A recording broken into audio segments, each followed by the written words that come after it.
అవును 6 నెలల్లో పెళ్లి పథకంలో చేరండి. మీ ప్రియమైన వారికి 6 నెలల్లో పెళ్లి చేయండి. కృష్ణ సాయి బ్రాహ్మణ వివాహ పరిచయ వేదిక బ్రాహ్మణులకు మాత్రమే. మరిన్ని వివరాలకి కాల్ 8885592015 లేదా 9000333990.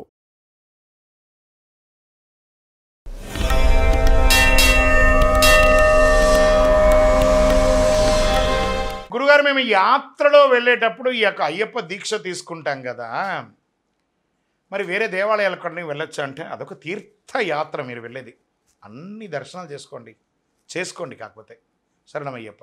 గురుగారు, మేము దీక్ష తీసుకొని శబరిమలకి వెళ్తున్నాము. మా ఇంట్లో ఒక సన్నిధానం పీఠం పెట్టాం కదా, దానికి కదల్చొచ్చా వెళ్ళేటప్పుడు?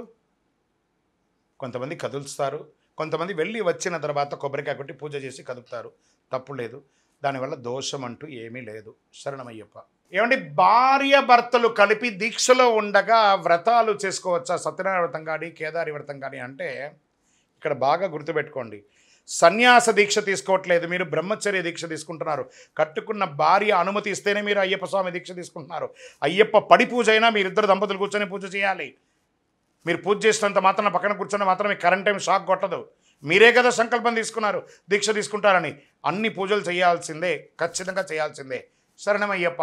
గురుగారు, ఈ యొక్క దీక్ష తీసుకున్న తర్వాత తెల్లవారుజామున ఎందుకు లేవాలి? చన్నీటి స్నానం ఎందుకు చేయాలంటే ఇది ఒక దీక్షలో మాత్రమే కాదండి, నిత్య జీవితంలో కూడా సూర్యోదయాత్ పూర్వం బ్రాహ్మ్య ముహూర్తంలో లేచి స్నానం చేసి సంధ్యావందనాది కార్యక్రమాలు చేస్తే ఈ మాధ్యమం ద్వారా చూడండి, మాల వేసుకున్నప్పుడు త్వరగా లేస్తారు. మాల ఇప్పిన తర్వాత ఎన్నింటికి నిద్ర లేస్తారో తెలియదు కదా. మీ డే టు డే యాక్టివిటీస్ అంతా వేస్ట్ అయిపోతుంది. అది దీక్షలో ఉండగా మీరు చేయగానే మీకు చాలా 3-4 గంటలు ఎక్కువ కూడా కలిసి వచ్చేస్తుంది. కాబట్టి ఈ సమయం ఆ సమయం లేదని బ్రాహ్మ్య ముహూర్తంలో లేచి స్నానం చేసి పూజ చేయడం వల్ల మనలో ఒక నిగ్రహం పెరుగుతుంది, ఒక ఐశ్వర్యం పెరుగుతుంది, మన ముఖంలో ఒక వర్చస్సు పెరుగుతుందండి. కాబట్టి బ్రాహ్మ్య ముహూర్తంలో చేయాలంటారు. శరణమయ్యప్ప. ఏమండి, వనరక్షకుడుగా మేము ఇంటి ముందర కొబ్బరికాయ కొడుతున్నామండి, కొట్టిన తర్వాత ఇంటికి వెళ్ళకూడదు అంటారు. అది వెళ్ళొచ్చా వెళ్ళకూడదా అంటే, ఇరుముడి కట్టుకున్న తర్వాత ఆ విల్లు ఉంటుంది చూసారా, విల్లు అంబు ఇలా వదిలాం, ఎయిమ్ చూసి వదిలేస్తే no no no no back back back back అంటామా? వెళ్ళిపోయింది అంతే. అది అక్కడ పోయి రీచ్ అవ్వాల్సిందే. కొబ్బరికాయ కొట్టి వెళ్తే స్వామి దర్శనం చేసుకొని వచ్చేస్తే నీకు ఇంటితో పనే ఉంటుంది. యు ఆర్ గో అవుట్ కదా, మళ్ళీ ఎలా వెనక్కి వస్తావు? వెళ్ళిపోవడమే శబరిమలకి. శరణమయ్యప్ప. గురుగారు, ఈ యొక్క మాల వేసుకునేటప్పుడు కండువా వేసుకోవాలి కదా, అది వేసుకుంటే మంచిదా? దాని ఏంటి కథ, దాని గురించి కొంచెం చెప్పండి అంటే. కండువ వేసుకోవాలండి. ఎందుకంటే ఇలా మాల ఇప్పుడు ఇలా పైన వేసుకోగానే దారిలో పోయేవాడు మీరు చూడండి, మీరు ఇప్పుడు స్కూటర్లోనో కారులోనో నడిచిపోతుంటే మిమ్మల్ని చూడగానే తెలియకుండానే ఒక సివిల్గా ఉన్నాను స్వామిచరణం ఇలా పెట్టేసుకోండి, మన పక్కన అయ్యప్ప పోతున్నారు అనే ఒక భావన వచ్చేస్తుంది. ఆ డ్రెస్కి గౌరవం ఇస్తున్నారంటే ఆ గౌరవం మీకు కూడా వస్తుంది. కాబట్టి మీలో ఉన్న మాలకు కూడా గౌరవం వస్తుంది. కాబట్టి ఆ మాలకు మర్యాదగా మీరు ఉండండి, సమాజం మీకు గౌరవం ఇస్తుంది. ఎలాంటి వస్త్రమైనా ధరించండి, గౌరవంగా ఉండండి. శరణమయ్యప్ప. కానీ కలశ పూజ అని ఉంటుంది, ఇక 18 పడిలోనే చేస్తారు అన్ని పూజలు. కలశ పూజకు 18 లేదు, కన్యస్వామి లేదు, అన్ని పూజలను కలశ పూజ చేయాలండి. ఎందుకు ఈ కలశం పెడతారంటే గంగే చయ్యం నేచైవ గోదావరి సరస్వతి నర్మదా సింధు కావేరి పంబ అన్నీ కూడా అందులో పెట్టి చేస్తాం. కాబట్టి ప్రతి పూజకు కలశ పూజ చేయొచ్చు, తప్పులేదు. శరణమయ్యప్ప. ఏమండి, పడి పూజ చేసి కొంతమంది పడి పూజలు చేస్తుంటారండి. ఒక్కొక్కసారి మిడ్ నైట్ అయిపోతుంది, ఆ సమయంలో ఆహారం తీసుకోవచ్చా?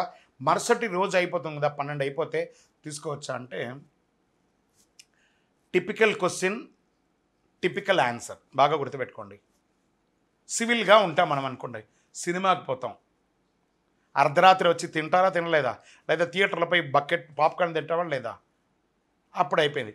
సివిల్గా ఉన్నాం అప్పుడు తినొచ్చు. మరి దీక్షలో ఉంటే తినొచ్చా అంటే కాస్త తింటే మీకు అరగదు, అదొకటి మెయిన్. ఎందుకంటే తెల్లవారుజామున 4 మీరు లేవాలి, అదొకటి. ఏమంటే ఎప్పుడో ఒక్కసారి లేట్ అయినంత మాత్రంలో తప్పు లేదండి. అందుకని రోజు లేట్ కాకూడదు. మీరు అక్కడ టైంపాస్ చేయలేదు కదా, సరదాగా జాలీ ట్రిప్కి వెళ్ళలేదు కదా, స్వామివారి యొక్క భజనామృతంతో మీ కళ్ళుకింపుగా అక్కడ అలంకారము, చెవులకింపుగా నామస్మరణ, ఒక ప్రసాదం అక్కడ పూజలో ఉండి అన్నీ ఎంజాయ్ చేసి ప్రసాదం వదిలేస్తే సత్యనారాయణ స్వామి వారి ప్రసాదం ధిక్కరణ చేసిన ధరకి ఏమైందో 5 కథలో ఒకటి చెప్తాం కదా, అదేవిధంగానే ప్రసాద ధిక్కరణ కదా. ప్రసాదం తీసుకోండి, ఎక్కువ తినకండి, కొంచెమైనా తినండి, కొంచెం ప్రసాదం తీసుకొని రండి. ప్రసాదం తీసుకోవాలి. మీ అయ్యప్ప పస్తుంటాడు కదా, మీ మెడ మీద ఉన్న మాల వేసుకున్న ఇప్పుడు XYZ మీరు సపోజ్ శివ ఉన్నారనుకోండి, మాల వేసుకుంటే మీరు శివస్వామి అయ్యారు. ఆ శివస్వామిని పస్తు పెడతామా? కాబట్టి కొంత ఒక పండైనా తినండి, రొట్టిగా మాత్రం వెళ్ళకండి. శరణమయ్యప్ప.